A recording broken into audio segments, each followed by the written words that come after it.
For the first time in modern history, an Islamic state is not negotiating, but dictating the terms. And to whom? To America, to the world's #1 superpower.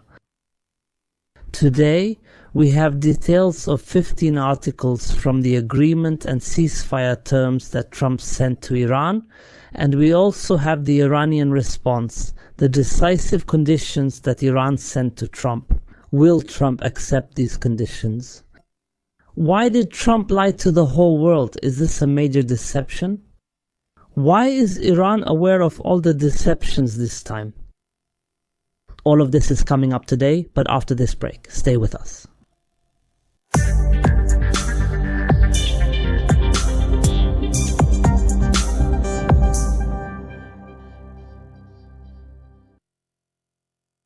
Dear viewers, and welcome to today's episode in this ongoing series, God Willing, of the Opinion Program, which we always dedicate to keeping up with the latest developments and updates on this war taking place in the Middle East between Iran and the Epstein coalition. This week, dear viewers, was completely different from the other days of this war, because the media coverage, all the talk, is focused on the anticipated negotiations between America and Iran since the beginning of this week.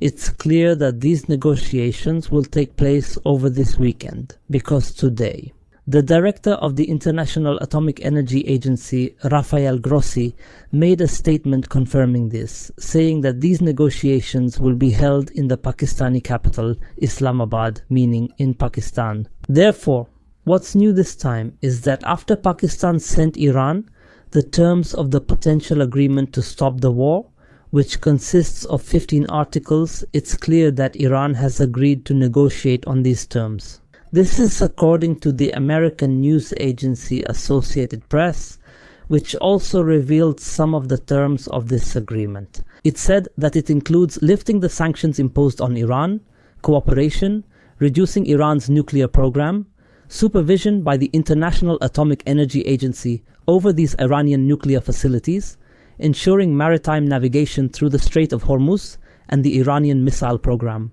We will talk about all these matters in detail, but of course these remain just negotiation points, certainly.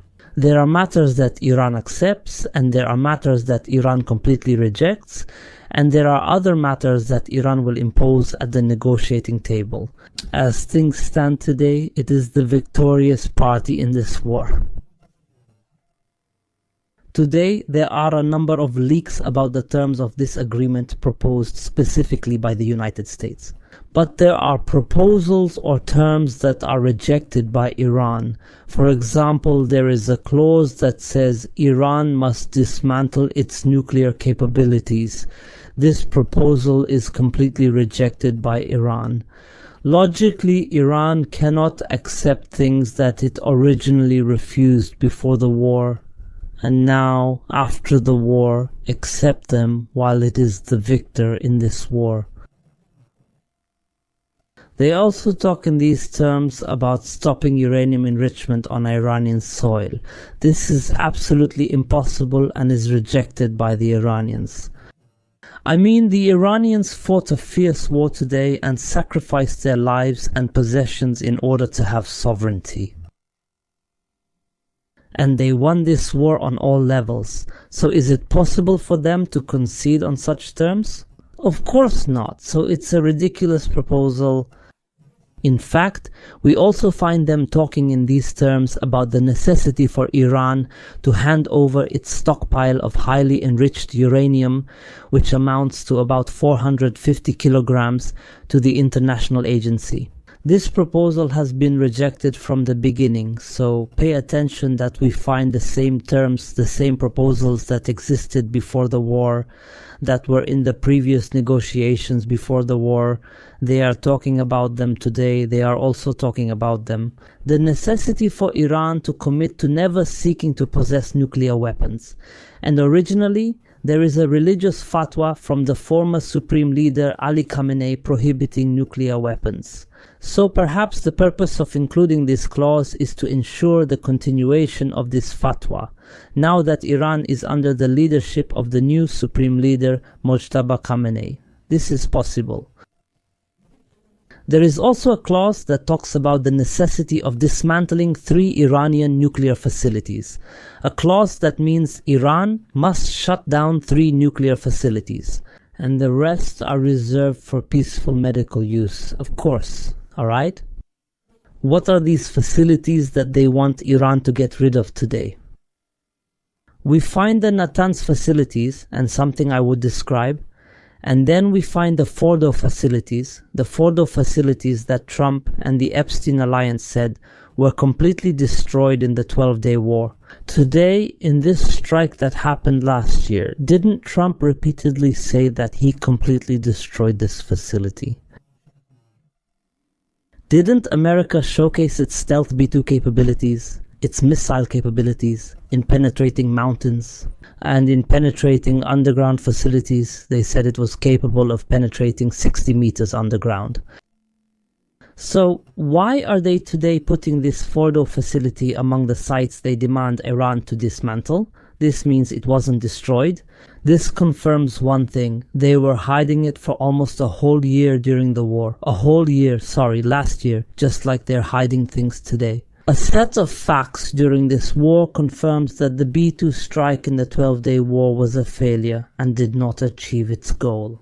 Also, among the proposed clauses, there are ones that require Iran to stop all forms of funding, guidance and arming of what they call today Iran's proxies in the region. Is this possible? Of course not. Iran also completely rejects this clause, and this is according to all international laws and norms. Iran, for example, when it provides support to Hezbollah in Lebanon, does so legally, just as we see all other parties around the world receiving support from countries and international organizations. The only party today that has the right to stop this Iranian support for Hezbollah, and who is it? The Lebanese state? But this is on the condition that there is a law that prohibits this for all Lebanese parties, for all sects, and not just for one party. Because there are those who receive support from France, there are those who receive support from America, and there are those who receive support from Saudi Arabia, the UAE, and others. Why do they only talk about Iran? Iran also rejects this demand and cannot give it up. Why? Because it forms the axis of resistance. It shapes the future of the region. It represents Iran's power in the area. So no sane person would agree to such a demand, especially today. With these developments and with this Iranian victory that this war has revealed, will Iran agree? Of course not. Also, we find there are clauses that talk about the need to restrict the Iranian missile program, not in terms of range, nor in terms of quantity. So pay close attention. Iran, which has missiles with ranges that can reach Israel and even Europe and beyond, they don't want this. They want to limit what Iran has. Missiles that only reach neighboring countries like Saudi Arabia, Iraq, and so on, threatening only the neighboring Islamic countries, and they want these missiles to be in limited disclosed numbers.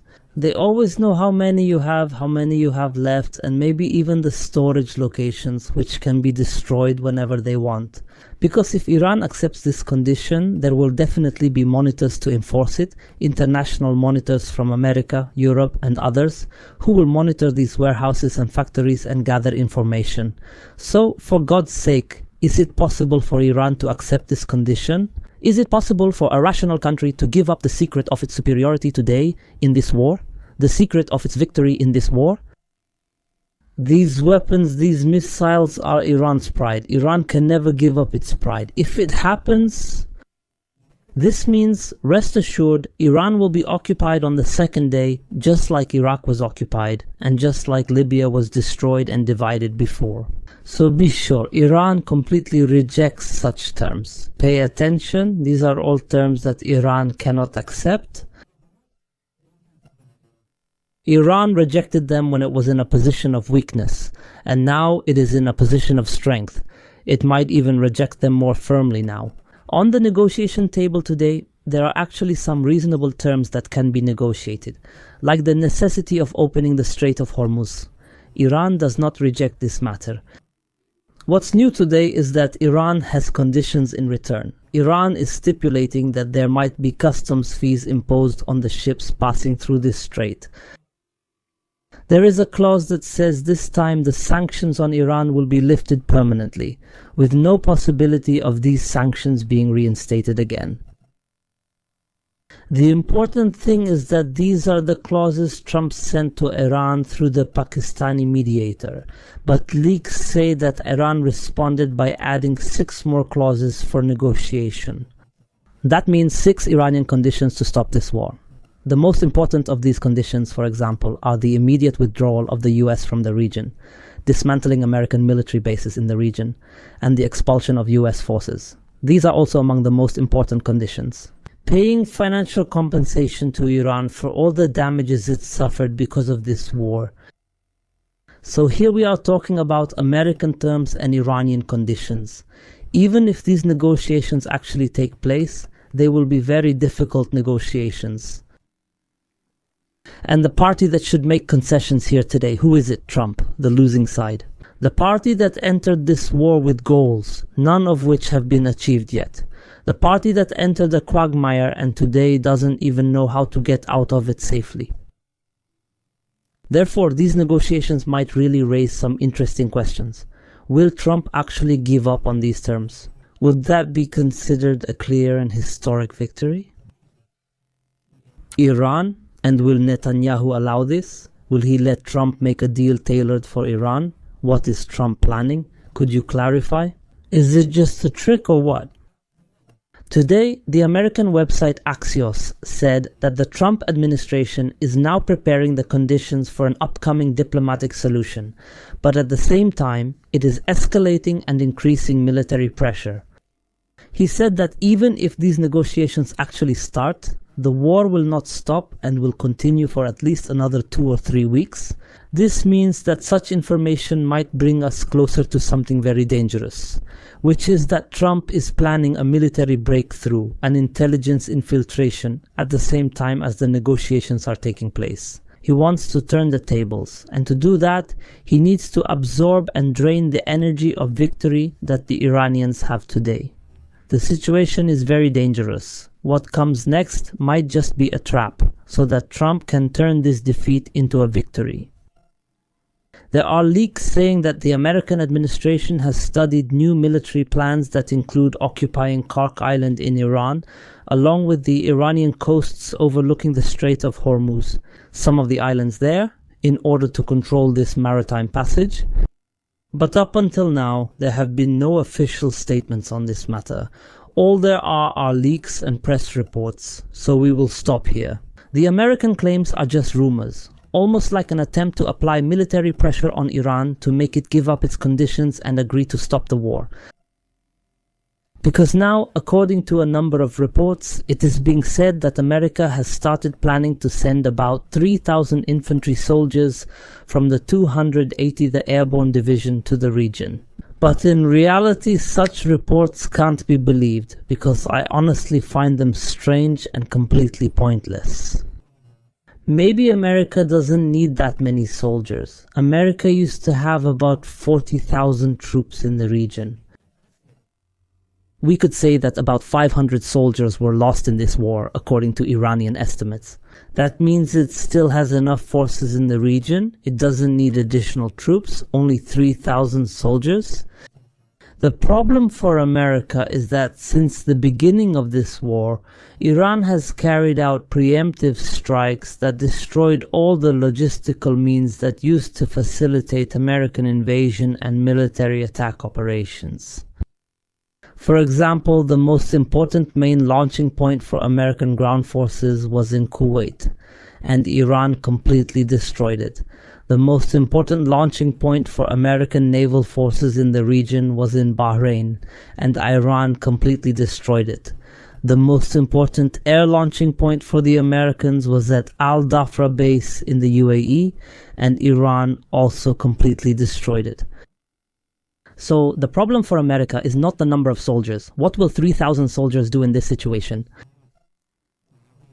The region, even if they send 1 million soldiers to the region, it would be pointless. The logistical problem is that it would take a very long time to rebuild these logistics in the region. There is no time because every extra day in this war means another day of losses, of attrition, and so on. Therefore, I completely rule out the possibility of any plans for an airdrop operation or taking control of the Strait of Hormuz or of Kark Island at all.